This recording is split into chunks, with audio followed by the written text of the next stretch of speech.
I'll just do a quick 30-second kickoff, then I'll hand it over to Donna. So this is our first, as Donna's kind of preparing to share her screen. This will be the first time that we've overviewed the budget with you, and it is the early phases of the budget. So Donna's put a lot of work into it. The department heads have put a lot of work into it. I don't want to steal Donna's thunder, but we're going to be able to keep the lights on, we think, in 2022, which is a good feeling. Appreciate all of Donna's hard work and the hard work of her staff and all the staff for after the tough year that we had last year of submitting budgets that were pretty belt tightened type budgets. So that being said, I'm going to turn it over to Donna and let her explain the budget.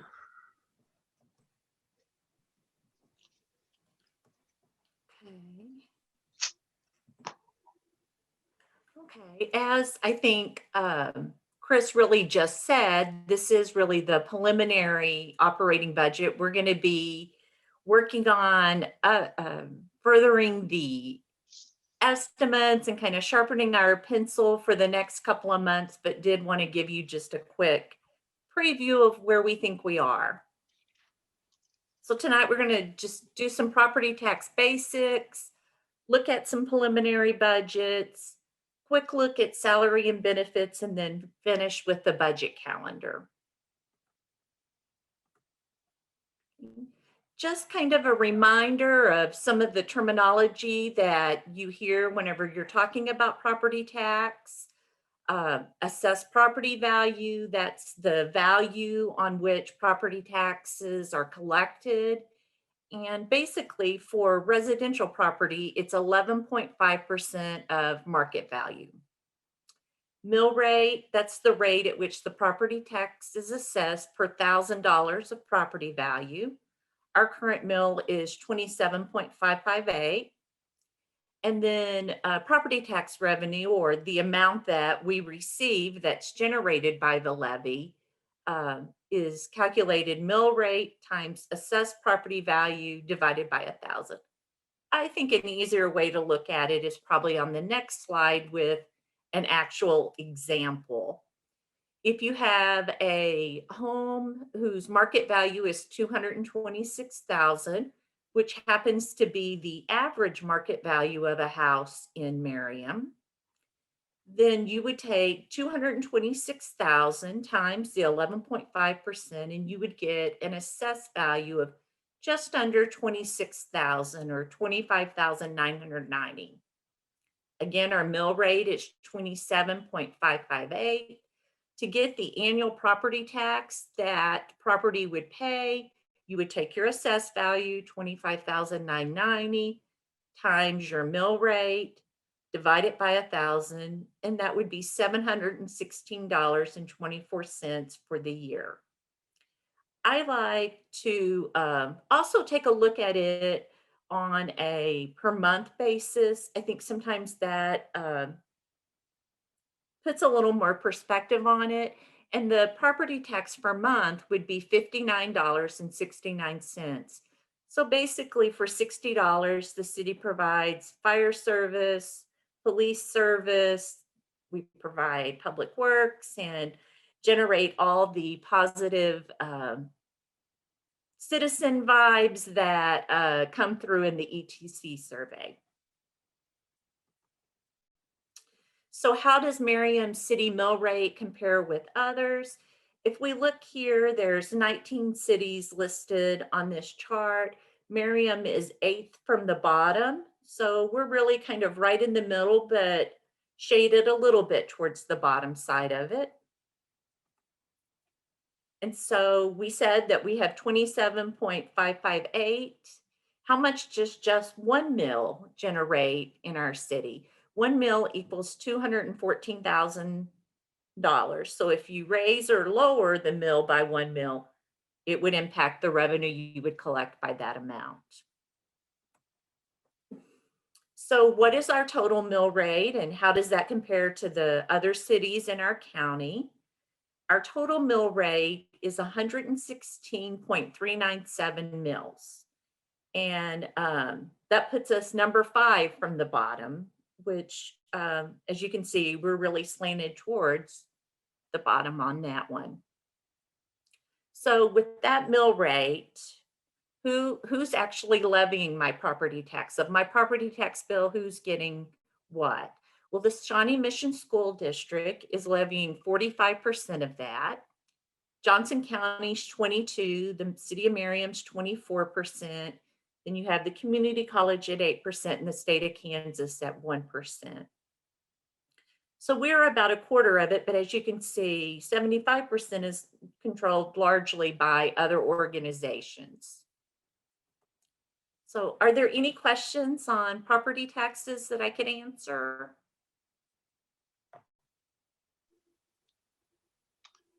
Mr. Neal, is that your hand up? I can barely see it there. Yes, this is David Neal. That breakdown, I assume, for the mill levy, where it goes, applies to the general property tax, not the TIF district, correct? That is correct. That is correct. The TIF calculation is really a different calculation. So yes, that is just the general property tax. Thank you. Okay, and going on, we'll look at kind of take a snapshot of the preliminary budgets and where they stand right now. Right now, as far as general fund revenue assumptions go, we are assuming the city mill rate remains unchanged. We know the preliminary estimate of assessed property value growth that the county provided us in February was for 3.5%. That would generate an additional $161,000 in property tax revenue versus what we budgeted for 2021. And then city sales and use tax combined is up $740,000 versus what we budgeted. And we're going to talk about that just a tiny bit more in a second. And then we kept the community center revenues equal to mostly what the pro forma estimate was. So if we look at general fund revenues, we, as you may recall, this time last year when we were budgeting general fund revenues, or just all of our revenues, we were at the beginning of the pandemic. We didn't know what was going on and we budgeted very, very conservatively. And so when I first thought, oh, we're budgeting $740,000 more in city sales and use, that kind of caught me off guard a little bit. I reminded myself, no, really, we're only budgeting $80,000 more than what we're anticipating collecting this year. And 2020 was definitely a softer year. We had limited sales in a couple of months, and then we've added some new retailers. And as we have already begun to collect taxes, we're seeing that this 8.7 million for this year looks good. And I believe the proposed is also a good number. So as we kind of look at the makeup of our revenues, we have county sales tax is 10%, city sales and use tax makes up 43% of our general fund revenue, which would be over half of our revenue is sales tax, which is wonderful, but also a little scary. I think that talks to why we keep the larger fund balances we do because of that. Property tax, 24%, and then our other revenues make up the balance of that. Looking at city sales tax collections over the past 6 years, when I prepared this, I decided to leave out the 1/4 cent recreation facility tax so that we could have 6 years where we could really see the trend and all the years are comparable. So looking at those, we can see that total sales tax has hung out right at the 9 million mark. We had our high point in 2016 with 9,870,000. It dipped down a little, but then in 2019 it trended up. And while 2020 was down some, ever since July of 2020, we have been seeing steady growth in sales tax numbers. We want to look at those numbers, but we want to look at the full 1.5%. This shows the 3 years that we have had the recreation facility quarter-cent sales tax in. And you can see that gets us up over the 11 million mark then. If we want to look at the general fund expenditure request, I think the high points from that is the salary range adjustment. That is the minimum and maximum for each salary range. We are adjusting it up 1.5%, which coincides with CPI. There are no new positions requested in this budget, and the transfers to the capital improvement are consistent with the 5-year CIP plan that we talked about just a few weeks ago. General fund requested expenditures for 2022. Police and fire make up about 36%, or public safety makes up 36% of what we're requesting. We see public works is another 11%, and parks and recreation are 9%. Excuse me. And then the capital improvement fund, that's the transfer over to the capital improvement, and the transfer over to the equipment reserve fund are another 20% of the budget. General fund expenditures. If we look halfway down the page, you'll see your subtotal operating expenditures. This budget would request an additional 2.9% over last year. And you would see that the interfund transfers are higher than what we budgeted last year, but that is because we did budget so conservatively on the revenues that we didn't think we would be able to make the full, that we wouldn't make the full amount of the transfer over to the capital improvement fund. But this year we see that revenues have come in strong and we're going to be able to. Okay, bond and interest fund. This shows that our debt service is funded through a property tax, sales tax, and then a transfer from the CIP fund. Our total principal and interest on our debt averages right about 3.2 million. Transient guest tax fund.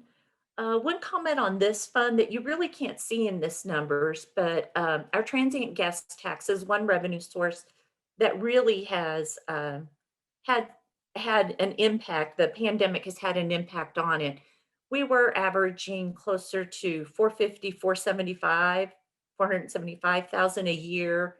Next year, we're showing 300,000 as our preliminary forecast, and hopefully the pandemic is going to end soon and we'll see some of that revenue come back, but that's where that is right now.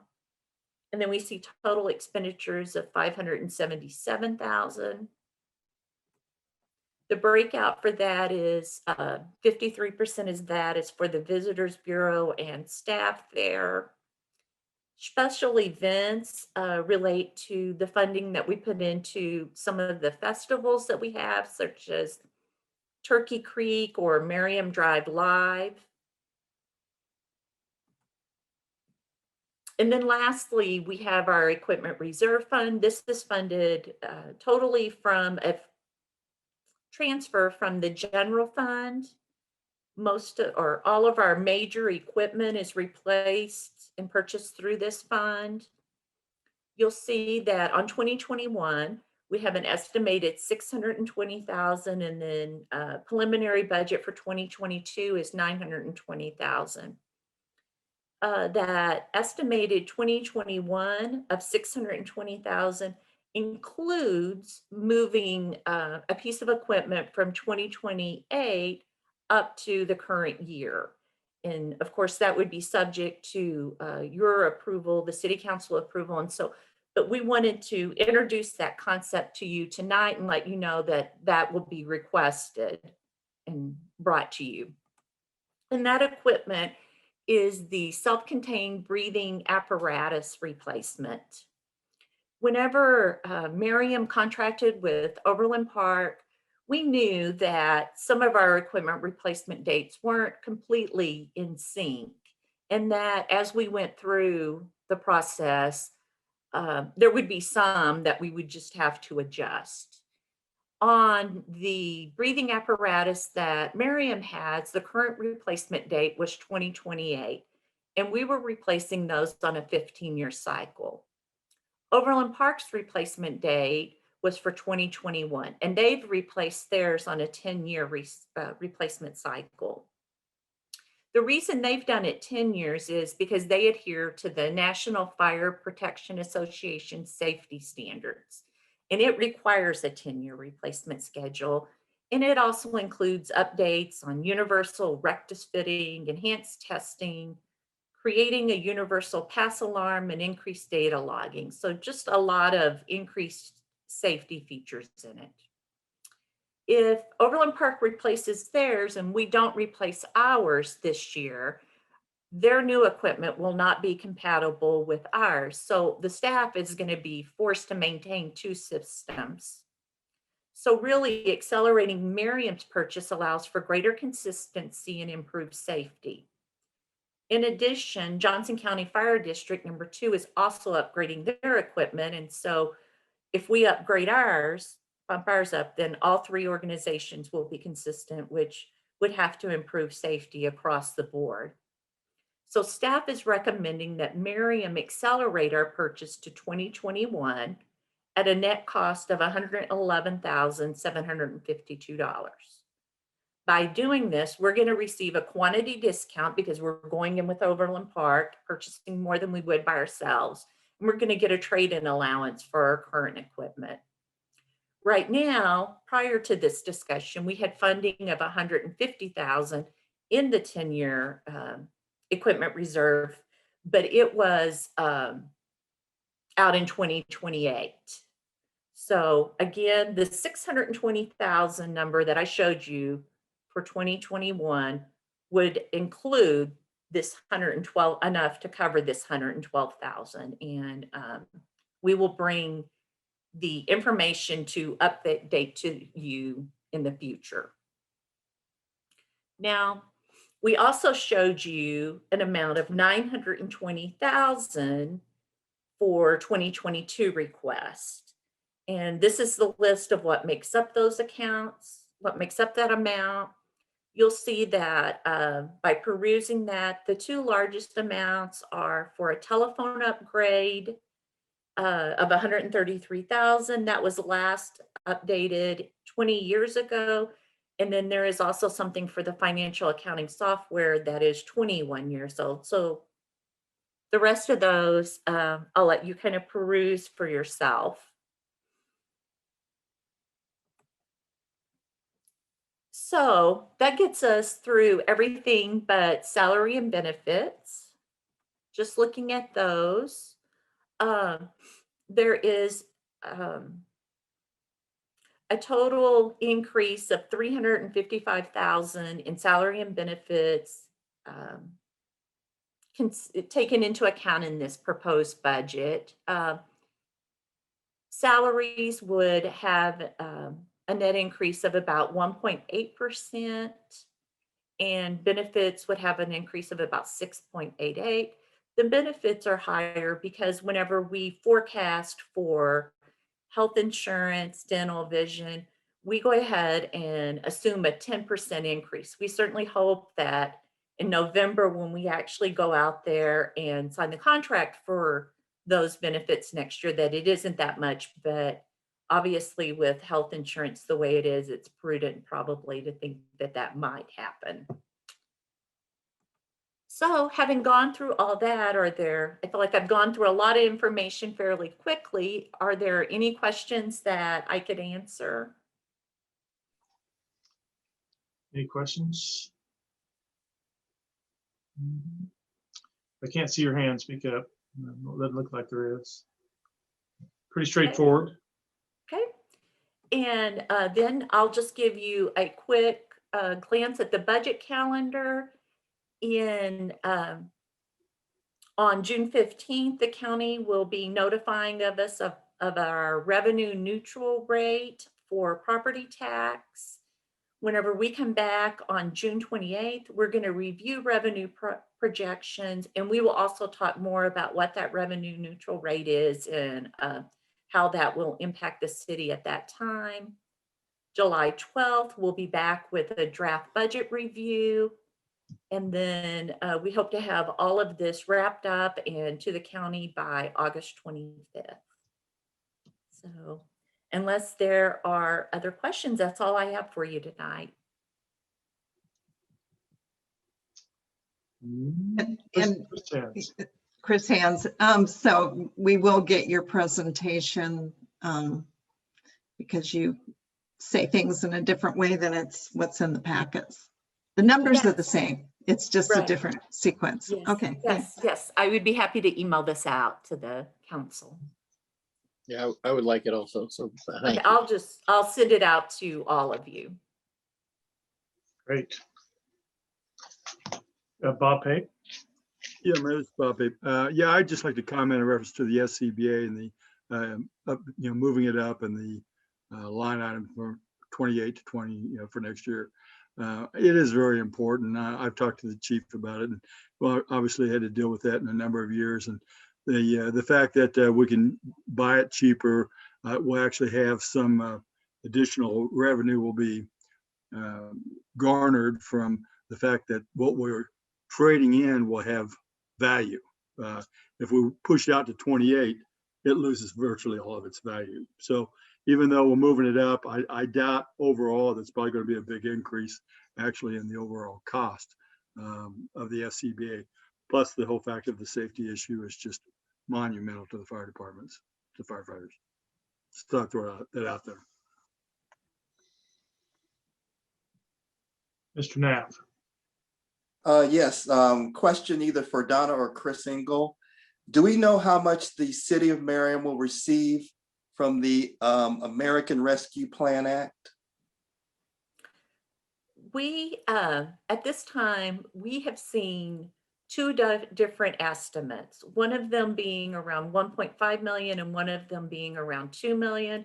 We are waiting on our final notification from the state, which I would anticipate we should be receiving sometime just in the next few weeks. And we will bring that to the council. And I believe the assistant city administrator and the city administrator are working on plans for recommended plans for how to utilize those funds.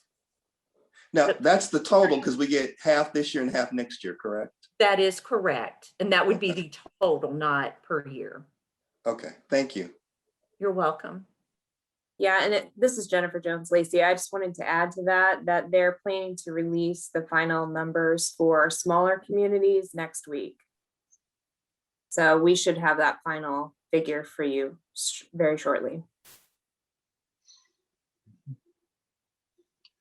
Any other questions?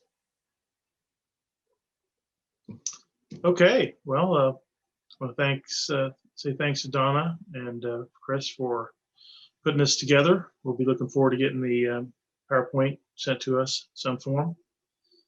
And also appreciate everybody's attention. This obviously is the beginning of a journey that we have every year. We're on the right path. Thankfully, we're not singing the same tune we were last year. At least at this point, we're not. And so that's optimistic. So unless somebody has a question or a comment, then I guess we'll call it an evening. Anybody want to step forward? Okay, well, have a great night. We'll see you next time. Thanks, everybody.